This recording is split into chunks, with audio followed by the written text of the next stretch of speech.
Ya baby yang Maulana, hari ini Chef Syah nak kongsi korang 3 resepi ya. Inilah bahan-bahan yang diperlukan untuk masak nasi buhari, daging berani dan juga acar buah guys. Okey. Mula-mula sekali kita nak masak nasi buhari ya.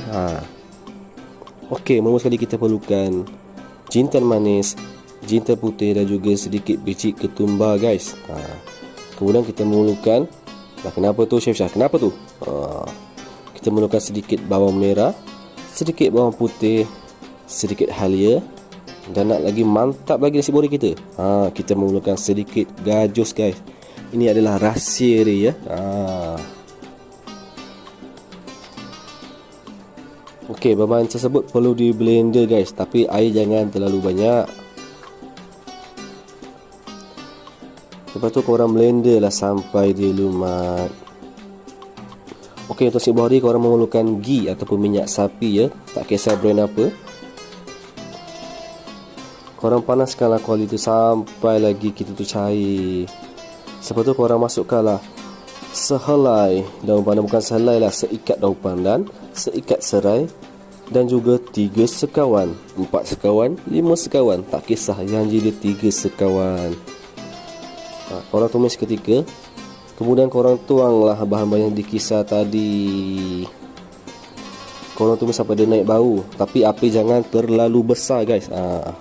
Bila dah naik bau tu, apa lagi, korang masukkanlah tomato puri 1 tin kecil guys ya.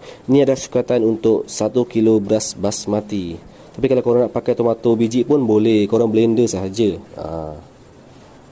Okey, korang kacau dia sampai dia pecah minyak sikit. Okey, inilah beras basmati kita yang sudah dicuci ya, sudah dibasuh. Pertama sekali korang perlukan susu cair 1 tin.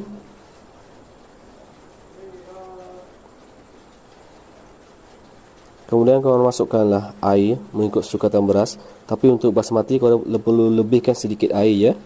Kemudian korang masukkanlah sedikit garam dan juga sedikit serbuk perasa.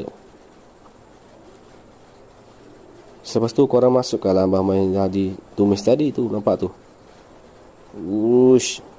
Belum masak pun dah nampak sedap di nasi buhari ni guys. Kemudian korang kacau lah sampai dia sebati. Kemudian korang tutuplah periuk itu, korang on lah. Siap, mudah saja. Okey, selepas tu kita nak masak acar buah guys. Pertama sekali kita panaskan sedikit minyak. Okey, untuk bahan tumisan korang memerlukan sedikit bawang merah, sedikit bawang putih, sedikit halia, dan juga sedikit cili kering guys. Okey, kalau korang